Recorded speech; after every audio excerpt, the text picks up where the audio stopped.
talk about the discriminant. The discriminant is the expression that is underneath the radical sign. We talked about that just a little bit yesterday. The discriminant is going to be used to tell us how many numbers of solutions there could be for the quadratic equation.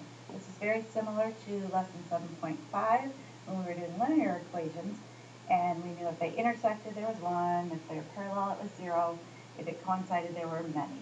So this is the same type of information. So when you're trying to find the number of discriminants, you have to find the value of the discriminant and use that value.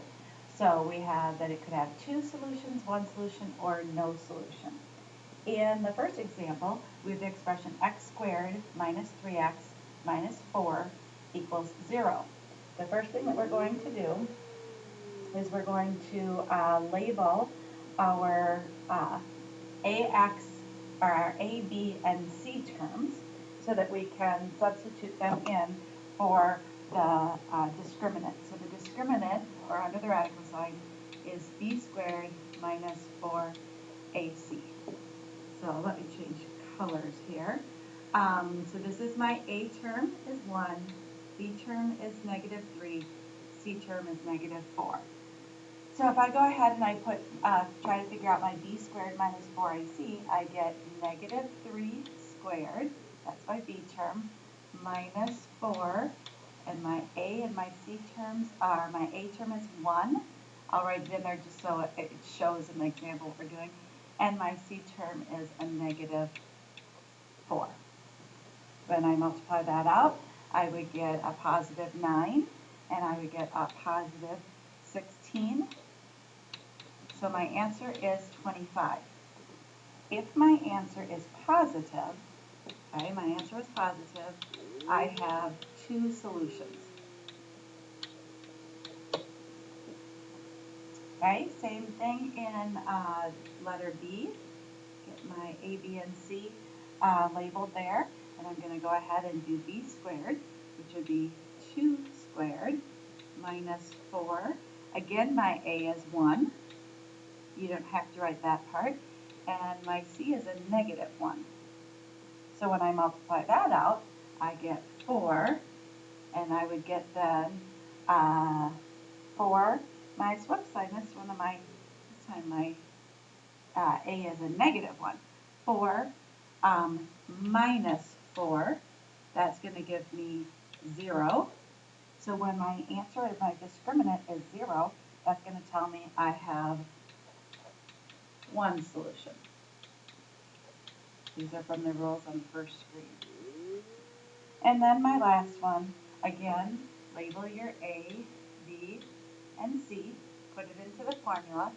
Negative 2 squared minus 4AC.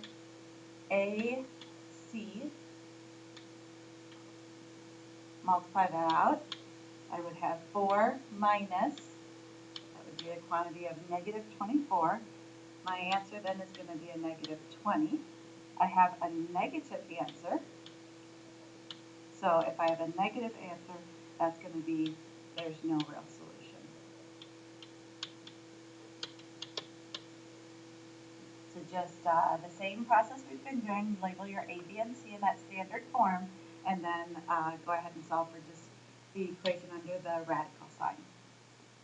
In example 2, we're going to use that we're going to find that we can also use that to decide if the same as the number of real solutions of the equation will be the same as the number of x-intercepts.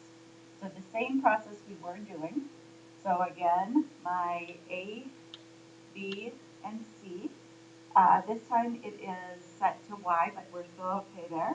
We're going to go ahead and A squared would be, let me see here.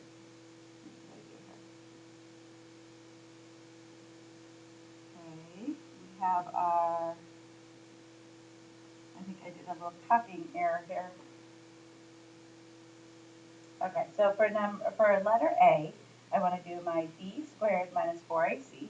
So I'm going to do my 2 squared minus 4, and I'll put in the 1. Again, you don't need to do that.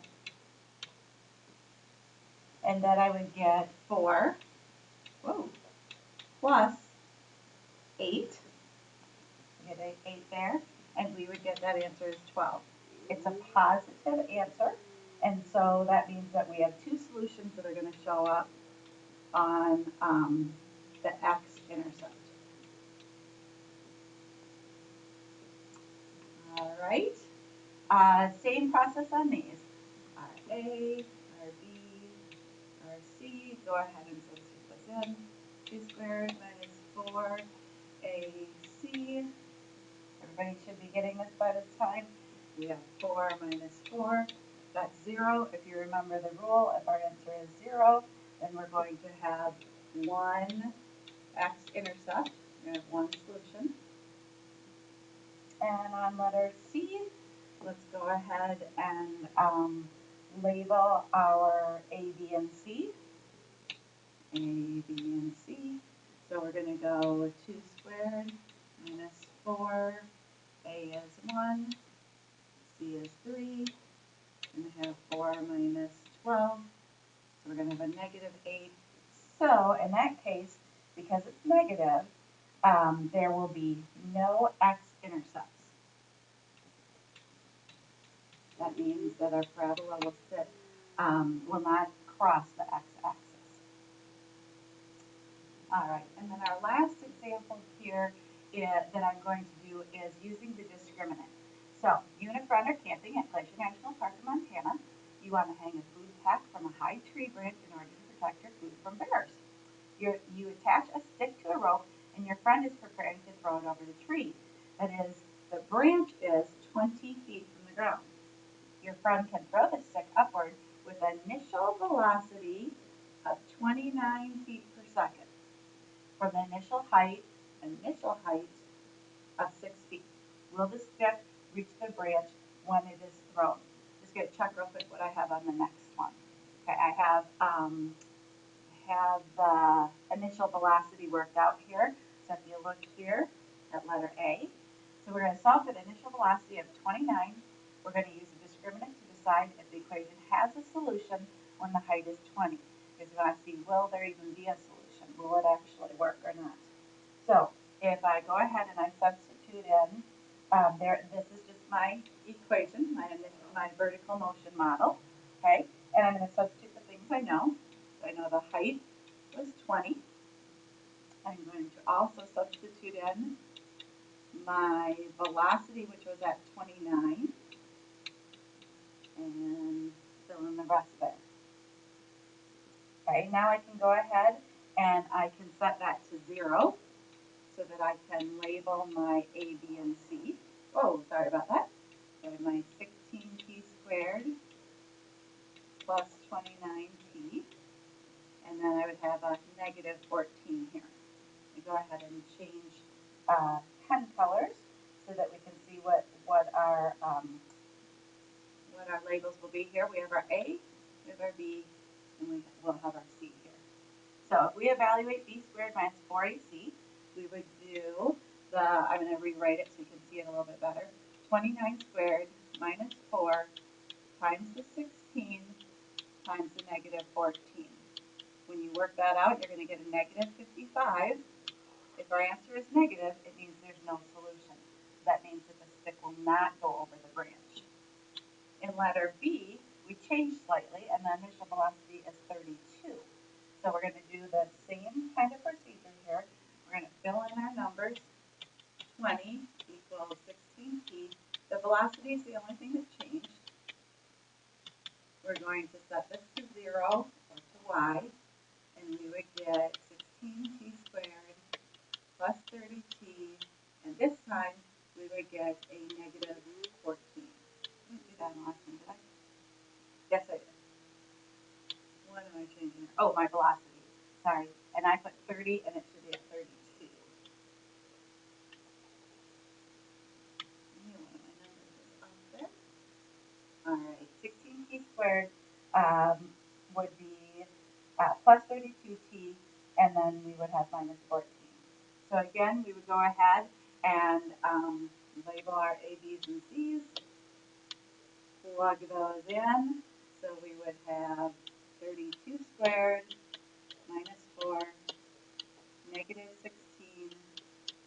negative 14, and this time we come up with the answer 128. Because our answer is positive, we know there are two solutions, and if there are two solutions, that means that yes, our throw over the branch will indeed work. All right, let's see what I had on the little pull-out here. Yes, because the discriminant is positive, the equation has two solutions, so the stick that you throw will reach the branch. I'm going to let you just kind of read over this next example. It's just talking about changing the value of C. I kind of changed the order of the examples and how that can move your hyperbola up or down. And that concludes lesson 9.6.